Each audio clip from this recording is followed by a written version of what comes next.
Good morning friends, তোমরা সবাই কেমন আছো?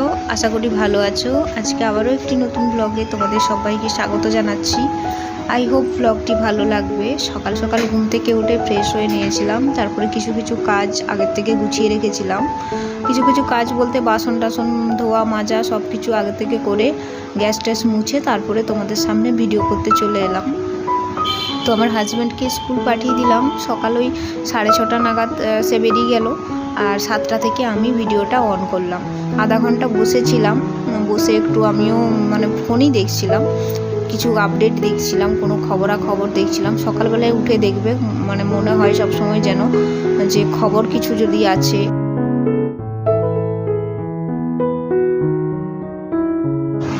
কালকে বাজার থেকে অনেক কিছু আনা হয়েছিল, তো সেগুলো বের করে নিই। ঝিঙে, সবজির মধ্যে ঝিঙে ছিল, তারপরে গাজর ছিল, পটল ছিল, আর কিছুগুলো 3টে মতো আম নিয়ে এসেছি। তো আমগুলো কিন্তু খুব মিষ্টি নয়, কিন্তু দোকানে জিজ্ঞাসা করলাম যে একটু মিষ্টি দেখে দাও আর কি। আগের দিন নিয়ে এসেছিলো, সেগুলো অতটা ভালো লাগেনি।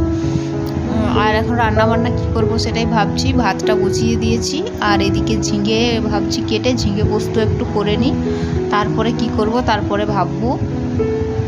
আর আজকে সবজিগুলো বেশ টাটকা ছিল, তো এগুলো যদি রেখে দিই 2-3 দিন পর করি তাহলে দেখবে একটু শক্ত বা শুকনো শুকনো হয়ে যায়। ওই জন্য যখন যখন সবজি হবে তখন দেখবে যখনের জিনিস তখনই করলে সেটা খেতেও ভালো লাগে আর সতেজও থাকে।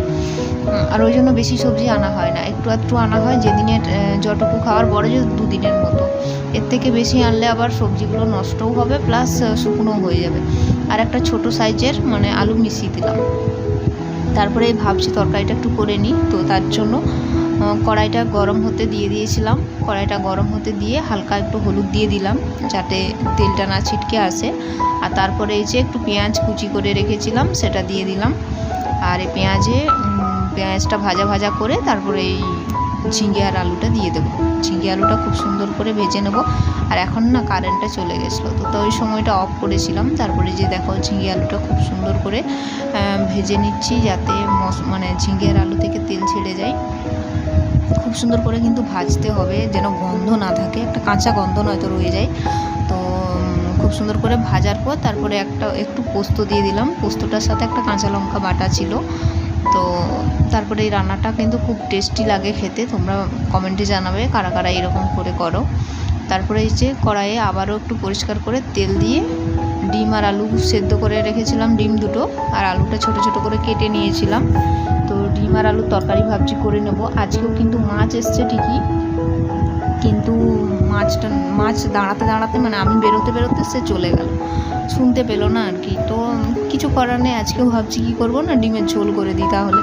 তো এই আর ডাল করবো না, তাহলে ডিমের ঝোল হলে ডাল করতে লাগবে না। আর আম আছে, ব্যাস এই দিয়েই আজকে খাওয়া হয়ে যাবে।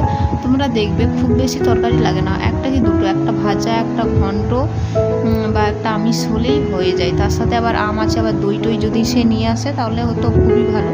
তো প্রতিদিনই দই খাওয়া হচ্ছে, আমি কিন্তু খুব একটা দই খাই না, সেই খাই, অল্প পরিমাণে খাই। তো তারপরে যে পেঁয়াজটা আবার দিয়ে দিলাম, তারপরে একটু আদা আর শুকনো লঙ্কা বাটা ছিল সেটা দিয়ে, তারপরে অল্প একটু জিরে গুঁড়ো দিয়ে দিলাম। মশলাটা খুব সুন্দর করে কষিয়ে নেব, পরিমাণ মতো লবণ দিয়েছি। আর যখন এই ঝোলটা ফুটে যাবে তখন ডিম আর আলুটা দিয়ে দেবো। আলুটা সেদ্ধ হয়ে যাবে, মাখা মাখা করে তরকারিটা নামিয়ে দেবো। তো তোমরা কীভাবে ডিমের কারি রান্না করো তোমরা, বা ডিমের ঝোল রান্না করো, তোমরা অবশ্যই কমেন্টে আমাকে জানাবে। আমি এভাবেই করি, কিন্তু ভালো লাগে খেতে। তো দেখো ডিমের ঝোলটা আমার রেডি হয়ে গেছে, তো আমি নামিয়ে দেবো। আর তারপরে রান্নাবান্না সব কিছু হয়ে গেল। এখন ভাবছি এই জায়গাটা একটু ক্লিন করে নিই, যেহেতু এই জায়গাটা রান্নাবান্না হয়েছে, সবজি টবজি কেটেছি, অনেক নোংরা হয়ে আছে। তো প্রতিদিনের জিনিস প্রতিদিন যদি পরিষ্কার করি তাহলে দেখবে জায়গাটা অনেক ভালো থাকে। তো প্রথমে এই যে জায়গাটা একটু খুব সুন্দর করে ঝাঁট দিয়ে নেব, আর তারপরে জায়গাটা ধুয়ে দেবো।